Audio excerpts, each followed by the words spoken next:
For people who want to know what is the Keith Andrew Network, the whole point of my talk show is to show you that even with having a learning disability, I can still amount to something. And at the same time, I'm able to turn myself into an example for people out there dealing with any types of learning disabilities and disabilities to never give up and prove people wrong. Prove to them that labels do not dictate who you are and who you're going to be, so prove them and still amount to something.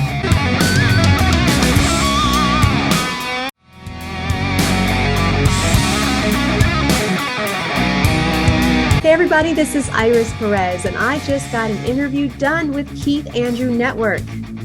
Amazing, please check it out. I enjoyed my time being there with him. I felt great. He is awesome, and he's doing great things in the future. Look out for him real soon. Ladies and gentlemen, you're watching the Keith Andrew Network. I'm here with the beautiful and talented Iris Perez, and this is episode 930. That's right, we're on the way to 1,000. With that out of the way, it is uncensored, freedom of speech, self-expression. It's PG-13. And of course, it will be professional, but you have the right to say and act anything you want on the Keith Andrew Network. We hit hard-hitting questions. And the first one I want to tell our audience is you are a professional actress, and you did a couple other things that caught my interest. You worked for CW. Now, was CW the network CW, or was that the name of a company, CW? The network CW, the TV station that I worked for was WPTV. We were with, it's not Clear Channel, oh my goodness, Sinclair Broadcast, and we had the CW, we had WPEC, WWHB Azteca America, and WTCN. And so 4 networks we were working with.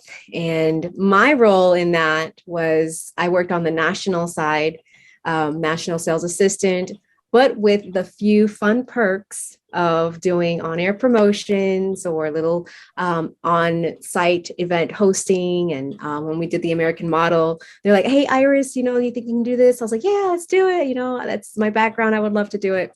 So that's my little perks that I had. I did that for about 4.5 years there.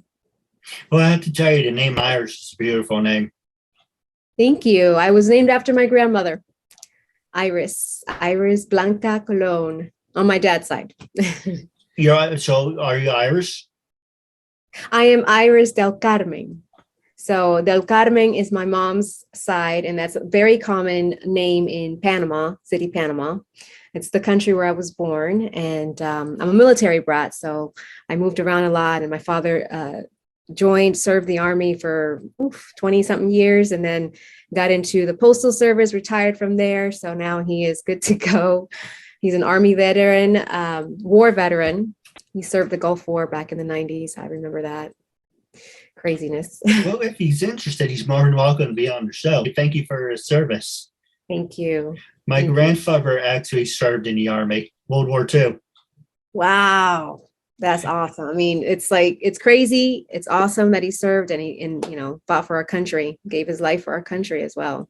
No, absolutely. And I think it's kind of funny why we have that in common, but my grandfather and your dad worked in the Postal Service. Really?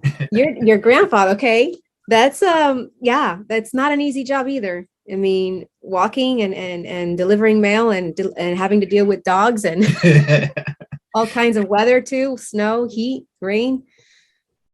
No, I give all the Postal Service out there. Absolutely. Now, next one I want to ask you, I'm just when my head's down, I'm not ignoring you, I'm not looking at your profile, is you worked for CBS Radio. Yes.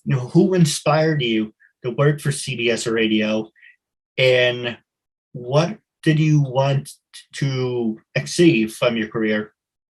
Well, the first time I've ever thought about doing any kind of radio job was I lived the last station that we settled in from the military was in Junction City, Kansas. We have the big red one, Fort Riley, Kansas up there. And I mostly grew up there, was where I did my high school, middle school, elementary. It was so crazy how I got into it. I started off reading out community events at a local radio station. And I said, I can kind of get a hang of this, just talking over the mic and talking about what's happening in the city, what's going on. That's how I started. Then after a while, I moved to Nebraska, is where I really got into radio, by accident in a way, or just by chance. So I won a contest over the radio station, and it was my time to go and get my prize. And then I asked, hey, are you guys, hiring for internship or anything like that? And that's where I started off, working at a hip hop station from Nebraska down to, let's say, fast forward down here to Florida, got back into it again. And I loved it, but at the same time, I felt like there was something more I needed to do. Like this is not it.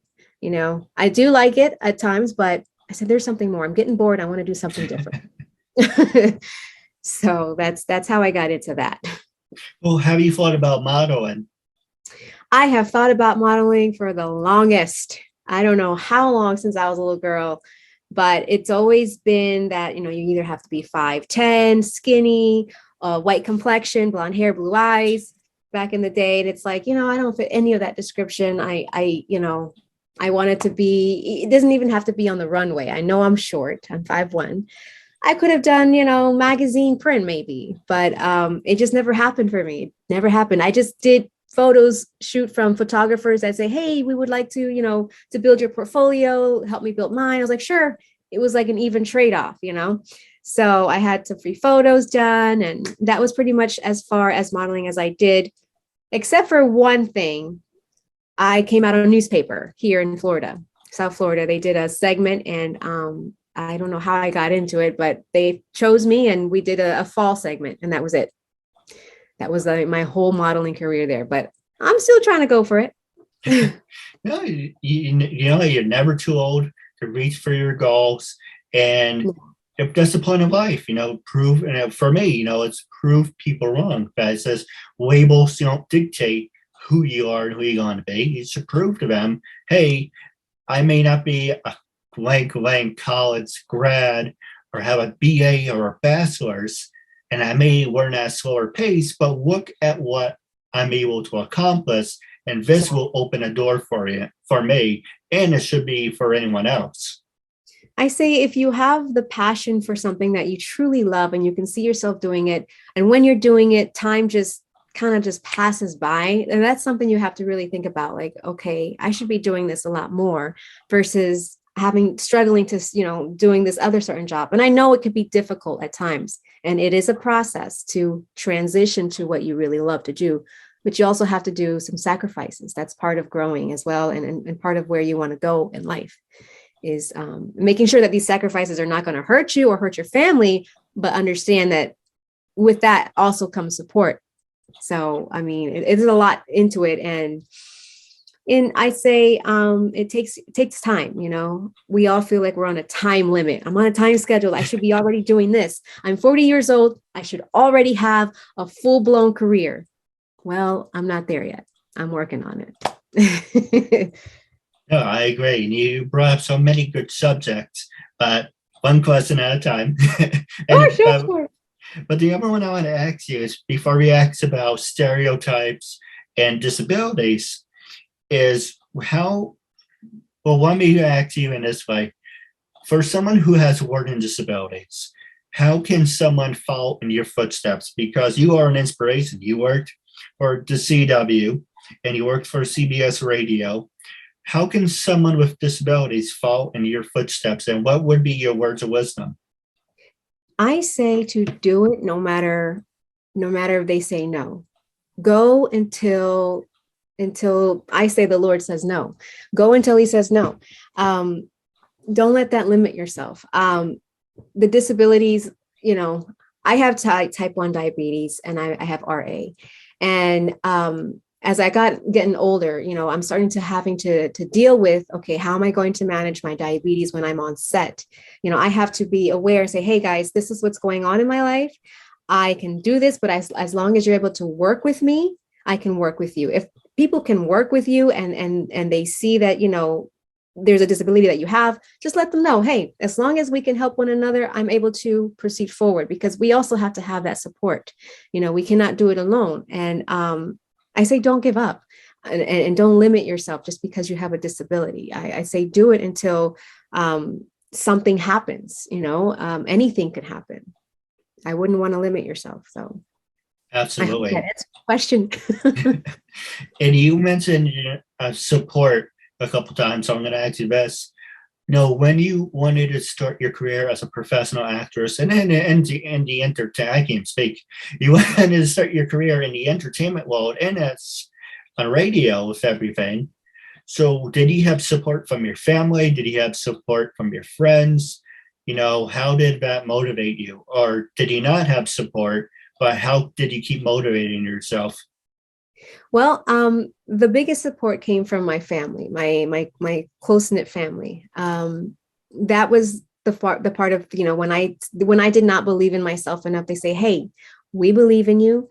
And my family was there to support me. I had a few friends, throughout my life that say, hey, girl, I know you can do it. You got this, you got this. Then you have other people be like, that's just a pipe dream. Are you sure you really want to do that? This and that. I know through high school, I wasn't very big on my dream because I was ashamed of it. I was afraid to say, hey, this is what I love. And I was pretty much hanging out with not the greatest people, like in a lot of errors, hanging out in high school, very rebellious. And I just wished I would have just slapped myself out of that moment and say, get into what you really love. Who cares what other people think? What you love. I love to act. I love to sing. And a lot of people now are like, Iris, I didn't know you were into that. I was like, yes, I was. I just never really talked about it because people either would make fun of, or they would say, oh, you'll never make it. I just kind of kept quiet and into the closet. I'm out of the closet now. No, absolutely. It's all about people giving you that opportunity. Yes. For me, my whole family went through the school district. And because, not to dig into the past or anything, I wasn't really given any opportunities. Maybe there was this acting teacher who does like drama class or whatever. Oh, maybe that would have helped me open and express myself. No, can't do that. We know about you. I was like, okay, let's do this. No, we can't do this. Okay, maybe, hey, you're looking for an assistant coach. No, can't do that. So I said, the hell with it. Well, I said, screw it. I'm going to show you with a disability. Every time a door gets slammed, I don't care if I have to make my own door. I will show you, look at what I did on my own. And this is a perfect example of the talk show. But the other question I want to ask you is, what is your claim to fame? And what are you most likely to become famous for? Woo! What is my claim to fame? And what am I? Okay. I say, always stay true to yourself. Be honest with yourself and where you're at. Treat people how you want to be treated, with respect, with honesty, because a lot out there in that industry right now, there's a like dog eat dog. They will trample you to get to where they need to get to. What is for you will be there for you. Having faith. I'm not sure what other people have, other different beliefs. I know what I believe in, and I know what God has for me is for me. If he doesn't want that for me, I will accept it and keep moving forward, because that's where his purpose will be, wherever my purpose is. As far as what I'm famous for, I think it's going to be more about helping other people accomplish their dreams, believing into themselves and believing that there is a higher power that loves them. Not just the universe, I know people are into the universe and this and this and that. And I always question myself. It's like, why believe in a universe that is created? Why not believe in the one who created the universe? A lot of people say one of my biggest problems is I live in the past. I've heard that in my saying too. I was like, Iris, you live in the past a lot. I was like, well, we reflect it. We reflect what have we learned from the past. And I don't forget about the things that has happened in the past. Not the bad stuff, not the good stuff. I don't forget about it. It's all there. And it's all a reminder. Okay, this is where, what I've come through, what I've walked through. And now look at me now. I know that I can get through whatever's coming down my way. Oh, absolutely. Now, the next question I want to ask you is, what attracted you to begin your career, and what has been your greatest achievements? Oh, well, my brother was the one who got me into acting, and it was by him begging, come on. It was a community theater uh, when I was like, we were 10 years old. And he was like, you'll like it, you'll like it. I was like, no, I'm not going to like it. And finally I joined, and I'm the one that ended up being involved more than he was, and doing it now more. And so that is how it happened. And it's just something that you can do, is tell a story and bring a character to life and make it your own, and actually use your past pain, hurt, happiness into that character and bring it out. And what was the other question? Don't worry about it. Everyone is one. Don't worry, I have an effect on people too. And I watch a lot of YouTube videos like, okay, we're going to show you how to be a great talk show host. Don't do this, don't do that. Yeah, but I have a disability and I'm happy. And it's like, one thing, it's like, okay, when you interview someone, stay on topic. I'm okay. Oh, Number I'm thing, horrible for that. I'm everywhere. and the second thing is, don't write things down on an index card. Then to say, okay, next question, next question. I'm like, oh, God damn it. It's like, okay. Well, we're in the same boat. We're in the same boat. I would put it right underneath the camera. Don't forget to say that. Okay. Absolutely. And then eventually, once I get a studio, I would love to hang out with you to do this in person. But it's kind of like I'm watching this video. I'm like, okay, don't do this, don't do that. Okay, why am I doing this video if I'm not? I'm sure I'm going to be doing the same. I'm trying to keep myself and say, okay, look at the camera so that you can actually look at the person as if you're looking, but then I'm looking off towards you. I'm like, I can see him now, but I can't see you when I look at the camera. So I'm like back and forth. So forgive me, y'all, when you see my eyes shifting, that's what I'm doing. Don't worry, I have that effect on people. One person said I actually make them drink. I don't know if that's a compliment, but. Oh, okay. So the question I want to ask is, what has been your greatest achievements? Oh, having my children, raising them, and finishing school at the same time. I remember my middle child, he was 7. I was 7 months pregnant, and I was walking across the stage in my high heels with my belly out getting my associate's degree. And then he was born the next 2 months. And I'm like, wow, I actually did that. And then last year, getting my bachelor's degree after how many years I've been going to school, since 20 years, since I was 20, and I'm 40 now. It's like, finally did it. That was one of my 2 greatest accomplishments, having my children and graduating with my bachelor's. Yeah. Oh, go ahead. I'm sorry. I was gonna say it's doable. It's doable, even through as a single mom as well. It's doable. Actually, you bring up another point. I want to say thank you to all the women out there. This is the end of celebrating Women's History Month, I believe it is. Yes. And you are an example of putting your heart into it, and you can accomplish anything. So I just want to give a big shout out, and a big shout out for everyone who serves in the Army. And like I said, I take my hat off to your father, and my grandfather was in the Army. I also want to give a shout out to my fiance. He served as well. He's a war veteran as well. And he has some incredible stories. Wow. Incredible stories of what he's gone through. And if he's interested. Oh, definitely. That'd be a fun double interview. Yeah, that would be great. That would be awesome. I say he has a story to tell as well. So when the time is right.